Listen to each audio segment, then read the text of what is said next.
Rain fell in silver threads against the city's hard skin. Nathaniel Ward stepped out of his black car, his reflection dissolving in the puddles like a ghost refusing to be seen. He was late again. Late for a meeting that didn't matter. Late for a life that had already passed him by.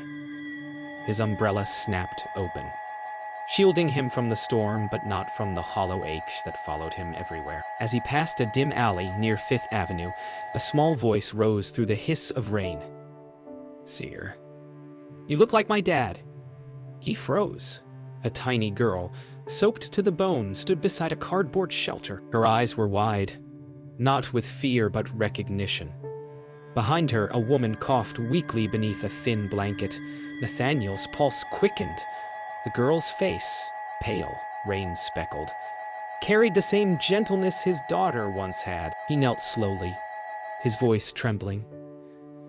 "What did you say, sweetheart?" she whispered again, softer this time. "You look like my dad." And for the first time in years, Nathaniel felt something other than power. He felt seen. Nathaniel stood there longer than he meant to. The rain had soaked through his cuffs, but he didn't move. He wanted to ask her name, where her father was, why she was here. But none of the words formed. Instead, the girl handed him something, a small, broken music box shaped like a star. "It doesn't play anymore," she said softly, "but he said it used to sing when he was still home." Nathaniel turned it in his hand. Rusted edges, cracked glass, a faint engraving that read, "To my little star." His heart stumbled. His own daughter's lullaby had carried those same words. Behind them, Grace stirred. "Emma, come here," she said weakly. Emma hesitated. "It's okay, Mommy. He's nice." Nathaniel swallowed hard. The words "he's nice" hit him like judgment. The rain fell heavier now, as if the sky itself could feel the weight of what was awakening in him. "Where's your dad, Emma?" Nathaniel asked quietly. She looked down. "Mom says he went to find work.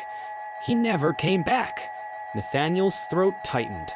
The thunder rolled across the skyline like a warning. His chauffeur waited nearby, uncomfortable, unsure if he should intervene. But Nathaniel couldn't walk away. Something inside him, something buried under years of polished cruelty, was stirring. He reached into his coat, pulling out a folded bill. "Here, get something warm to eat." Emma looked at it, then at him. "No, thank you," she whispered. "Mom says not to take money from strangers." Her innocence cut through the rain sharper than any wind. Nathaniel folded the bill back into his pocket, ashamed of how useless it suddenly felt. Nathaniel rose slowly. "Is there somewhere you can go?"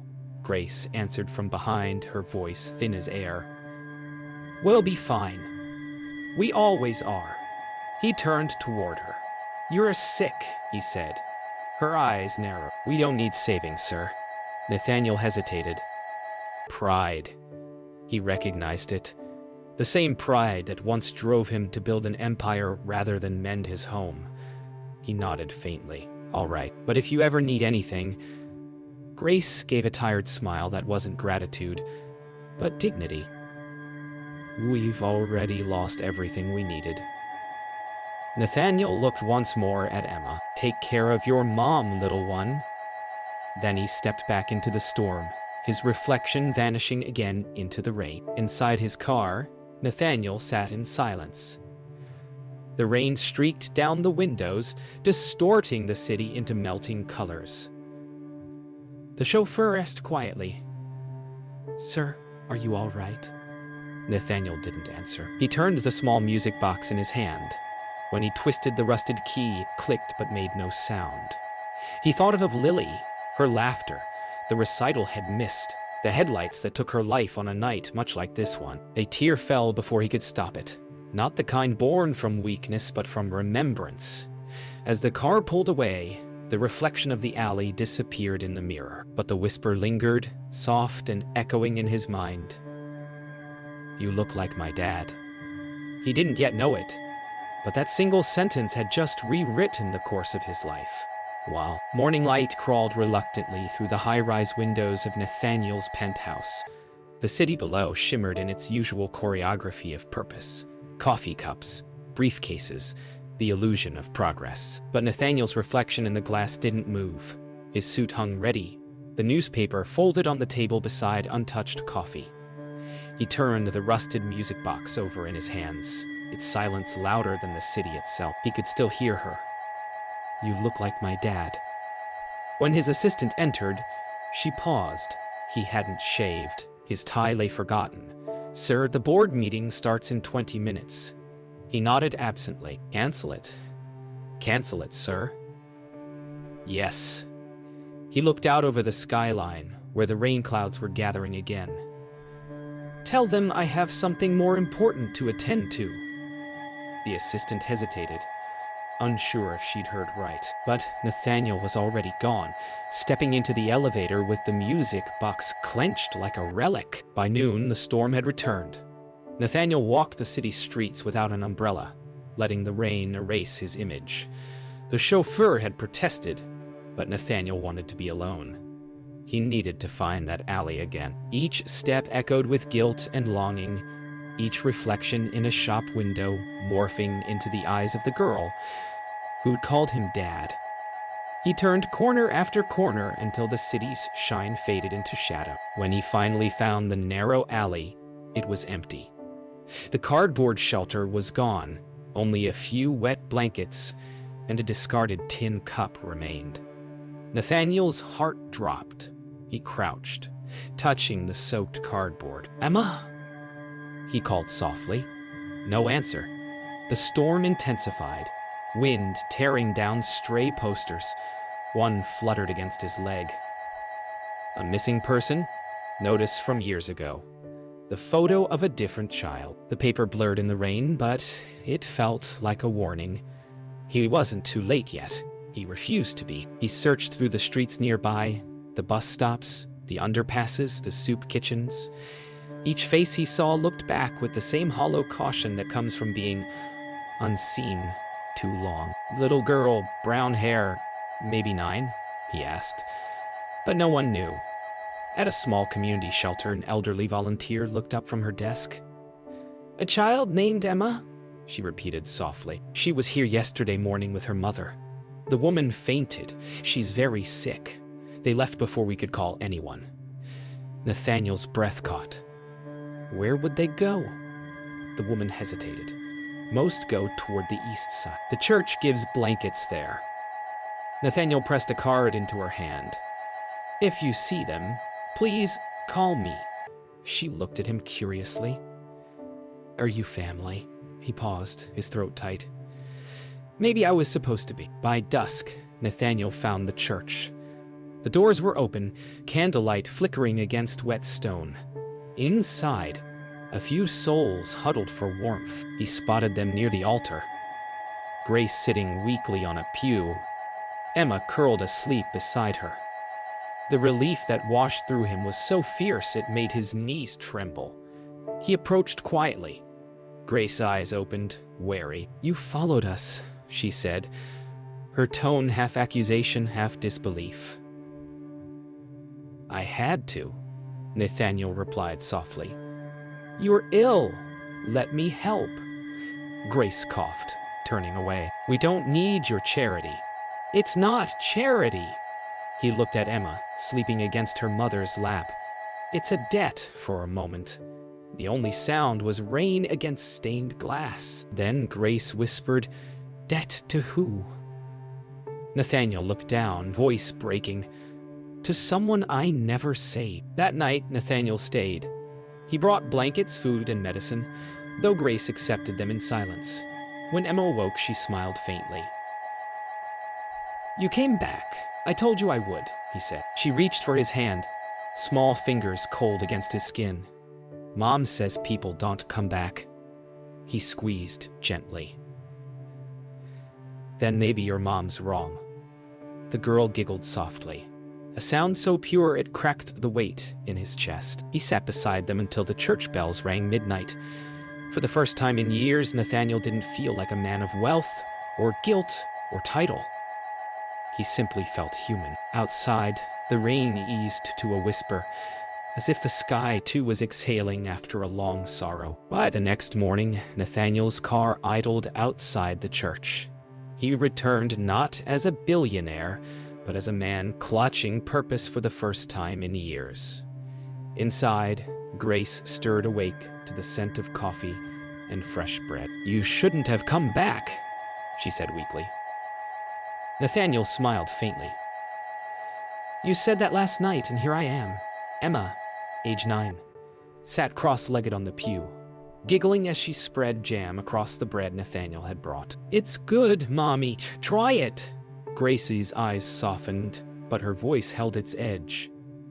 "Why are you doing this?" Nathaniel hesitated. "Because I know what it's like to lose someone you love and wish you'd done something sooner." The air hung still. Grace turned away, pretending not to hear. But the tears trembling at the edge of her lashes betrayed her. Later that day, Nathaniel made calls. He ordered a small apartment, stocked with groceries, and arranged medical care for Grace. His assistant frowned when he heard the address. "Sir, that neighborhood isn't safe." "I'm aware," Nathaniel replied. "That's why we're helping." When he returned that evening, Grace stared at the apartment keys in disbelief. "You can't just fix people like this," she murmured. "I'm not fixing you," Nathaniel said. "I'm making sure you don't disappear." Her gaze faltered. "We already did."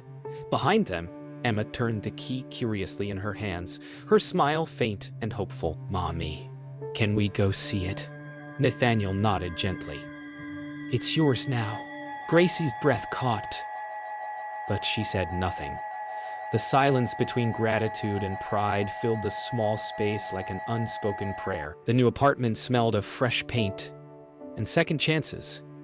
Grace stepped inside hesitantly, tracing her hand along the wall as though afraid it might vanish. Emma twirled through the empty room, her laughter bouncing off the bare walls. Nathaniel watched, smiling, until Grace turned. "Why are you really doing this?" she asked. "Is it guilt? Pity?" He hesitated. "Maybe both." She folded her arms. "Then it's not love. And we don't need pity." Nathaniel's smile faded. "I know, but maybe I need this. To remember who I was before I stopped caring." Grace's eyes softened, though she said nothing more. For the first time, Nathaniel realized redemption wasn't a gift he could give. It was something he'd have to earn, one fragile kindness at a time. Days passed. Nathaniel visited daily. Sometimes with groceries, sometimes just to read to Emma. He told himself it was to check on Grace's health, but he knew it was more. The girl reminded him of Lily in ways both comforting and cruel. One afternoon, as Emma traced pictures in his leather notebook, she asked, "Do you have a daughter?" Nathaniel froze. "I did." "What happened?" He looked away. "I forgot to show up when she needed me most." Emma frowned softly. "You didn't forget me." The words struck deep. He smiled through tears he tried to hide. "No, Emma, I didn't." Behind them, Grace watched quietly from the kitchen, her eyes glistening, not from jealousy, but from recognition. She saw Nathaniel the ghost of every father who left, and everyone who might have stayed. Nathaniel thought he was healing them. But one night, Grace confronted him as he left. "You come here with money and kindness," she said, voice low. "But one day, you'll move on, and we'll still be here." Nathaniel met her eyes. "Then I'll stay." "You can't," she said. "You have a world that doesn't include people like us." Her words cut deep because they were true. He'd spent years building walls of glass to keep pain out, and now he was standing on the other side, trying to reach through them. He placed the rusted music box on the table between them. "This isn't about money anymore," he whispered. "It's about remembering that I still have a heart." Grace's gaze lingered on him, her eyes wet. "Then prove it." And as Nathaniel left for the first time, he realized he didn't know how. Winter gave the city a softer kind of silence. Snow drifted between the skyscrapers, covering the scars of the streets with temporary grace. Nathaniel arrived at the apartment carrying a small Christmas tree. "It's not much," he said, embarrassed, "but it felt wrong for you not to have one." Emma, age 9, gasped with delight. "It's perfect." She ran forward, hugging him around the waist. Grace, 34, stood back, a smile fighting its way through her guarded calm. Nathaniel set up the tree, stringing lights that flickered unevenly. Emma clapped as the bulbs glowed weakly, casting warm halos across the cracked walls. Grace whispered, "You really don't have to keep coming." He looked up, smiling. "Maybe I do." She met his gaze. "Why?" He hesitated, then said softly, "Because this feels like home again." They began spending evenings together. Nathaniel would bring stories, tales of faraway places and impossible machines. Emma would listen wide-eyed, her imagination painting the world anew. One night, she handed him a drawing. A man, a woman, and a little girl holding hands beneath a rainbow. "That's," she said proudly. Nathaniel felt something catch in his chest. "You drew me?" "Of course," Emma laughed. "You're the dad." Grace froze for a moment, then looked away, her hands trembling slightly as she washed dishes. Nathaniel noticed but said nothing. Later, as he left, Grace whispered from behind him, "She doesn't understand the difference between kindness and forever."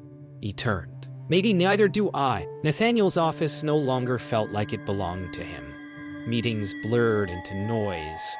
Reports, contracts, numbers, all hollow echoes compared to Emma's laughter.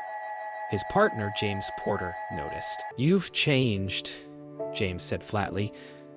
"Maybe," Nathaniel replied. "You're distracted. You're giving away money with no return."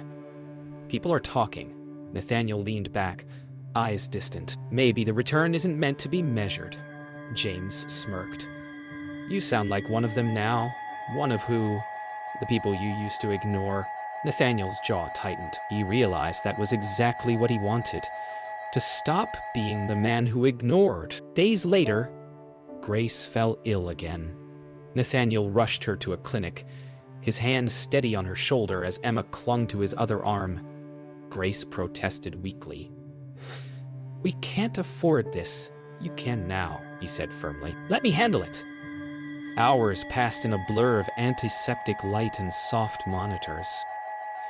Nathaniel sat beside Emma in the waiting room, his eyes heavy. "Is Mommy going to be okay?" she whispered. "She will," he said, though his voice cracked.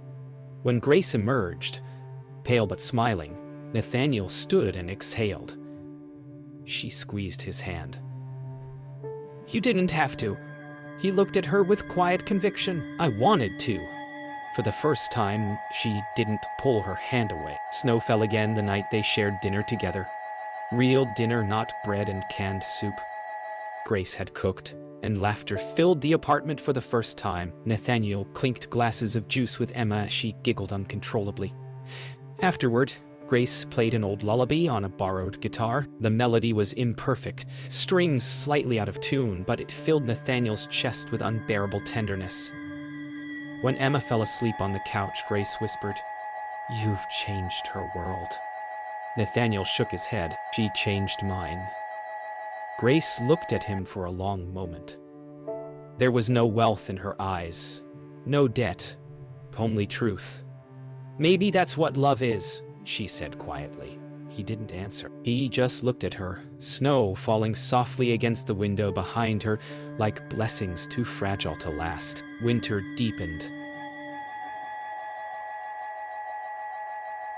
The snow turned gray with city soot, and the air bit harder. Nathaniel arrived one morning to find Emma alone at the table, coloring quietly. "Where's your mom?" he asked. Emma's crayon paused. "She doesn't feel good." Nathaniel walked into the bedroom. Grace, 34, lay pale beneath thin blankets, her breath shallow, skin fevered. "Grace," he whispered, kneeling beside her. She opened her eyes weakly. "Don't fuss. You need a doctor." "No," she coughed. "We can't." He cut her off. "You can. I'll take care of it." Her voice cracked. "You always think money can save people, Nathaniel.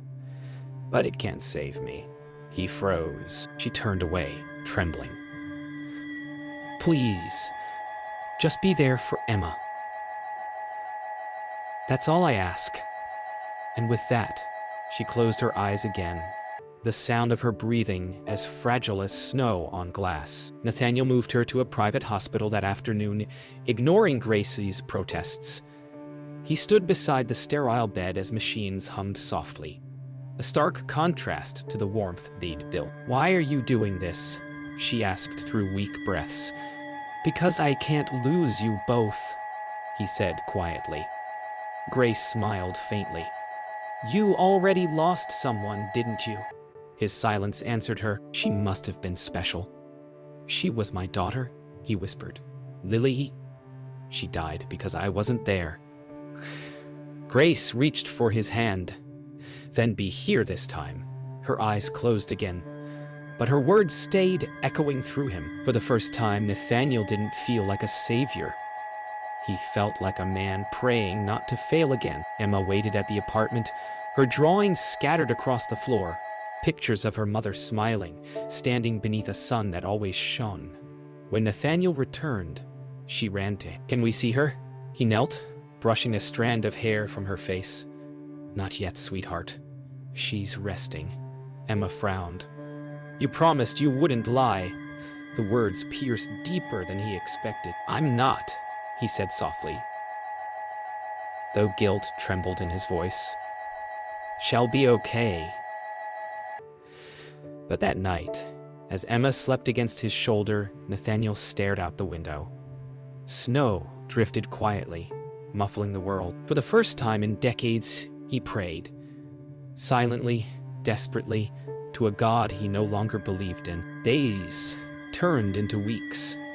Grace's condition worsened. Nathaniel visited daily, but she grew weaker with each passing hour. One evening, as the machines beeped steadily, she looked at him with a clarity that pierced the fog of her illness. "Don't let her grow up thinking she's less than anyone," she whispered. "She won't," he promised. "Then promise me one more thing. Anything. Don't let guilt make you her father. Let love do it." Tears filled his eyes. "Grace," she smiled faintly. "It's okay. You've already done enough." The monitor beeped once, steady and soft. Then her eyes fluttered closed, her face peaceful. Nathaniel held her hand until it grew cold, whispering the words he never said to Lily in time. "I'm here." The funeral was small. Only Nathaniel, Emma, and a priest stood by the simple wooden casket. The city around them moved on, indifferent. Emma held his hand tightly, her tiny glove lost in his. "Is Mommy in heaven?" she asked. He swallowed hard. "Yes, sweetheart. She's safe now." "Will she see my dad there?" He hesitated. "Maybe. But she'll always watch you from here." He touched her chest gently. Emma looked up, eyes shimmering. "Then she'll see you too." Nathaniel smiled weakly. "I hope so." Snow fell on the casket as they stood in silence. For the first time in his life, Nathaniel didn't feel like a billionaire. He felt like a father. Weeks passed after Grace's funeral. The snow melted into gray rivers that carried the city's sorrow away. But not Nathaniel's. He couldn't bear returning to his office. The glass, the power, the emptiness. Instead, he spent his days walking Emma to school, her small hand steadying his broken heart. One morning, she looked up at him.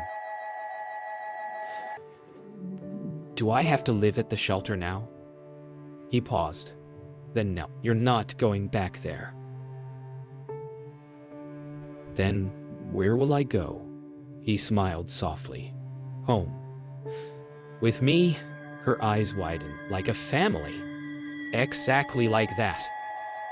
For the first time since his daughter's death, Nathaniel felt the word home means something real. And in Emma's smile, he saw the forgiveness he had been searching for, not from the world, but from himself. At first, the city whispered. A billionaire living with a homeless child. It was unthinkable. But Nathaniel didn't care. He moved her into his penthouse, not as charity, but as family. The marble floors no longer echoed emptiness. They carried laughter, footsteps, music. Emma's drawings began covering the walls, crayon suns and stick figures, all smiling. The rusted music box sat on the grand piano, silent but sacred. One evening, as Nathaniel helped her with homework, she looked up. "Do you think Mommy can see us?" He smiled faint. "And I think she's proud." Emma leaned against him. "Then I am too." In that moment, the world's noise faded, leaving only the soft rhythm of belonging. Nathaniel's company board was less forgiving. "You've lost focus," James said sharply. "You're turning our firm into a charity." Nathaniel looked up, calm. "Maybe it's time it became one." Murmurs filled the room. "You can't just give away millions," another protested. "I can," Nathaniel replied, "because I took millions from people like her." "Silence," he continued, voice steady. "We're launching a foundation for children and families left behind by the systems we built. If that ruins my legacy, so be it." James stared at him, speechless. Nathaniel turned to the window, watching the city breathe beneath the morning light. "Maybe it's time the world stopped pretending we can't afford to care." The foundation opened quietly. No press releases, no cameras. Nathaniel named it the Grace Project. It funded shelters, healthcare, and education for single mothers and homeless children. Every brick, every program bore her name. Emma was there on the first day, handing out food with a shy smile. When someone asked who she was, Nathaniel answered simply, "My daughter." That night, he sat on a park bench outside the shelter, watching families eat together under the string lights. For once, he didn't feel like an outsider to goodness. He opened the music box again. For years, it had stayed silent. But this time, faintly, barely audible, a single note rang out. That night, after Emma had fallen asleep, Nathaniel stood by the window, city lights stretching beneath him like a constellation of second chances. He turned the music box in his hand once more. It clicked, hesitated, then played a full, trembling melody. Tears welled in his eyes as the tune filled the room. It was Lily's lullaby, the song he thought had lost forever. He whispered to the darkness, "Thank you." And in his reflection, he saw not the billionaire, not the widower, but a father reborn. When the song ended, the silence that followed wasn't empty. It was peace. And outside, the first light of dawn touched the glass towers, washing the city in gold. Months passed. The Grace Project grew faster than Nathaniel ever imagined.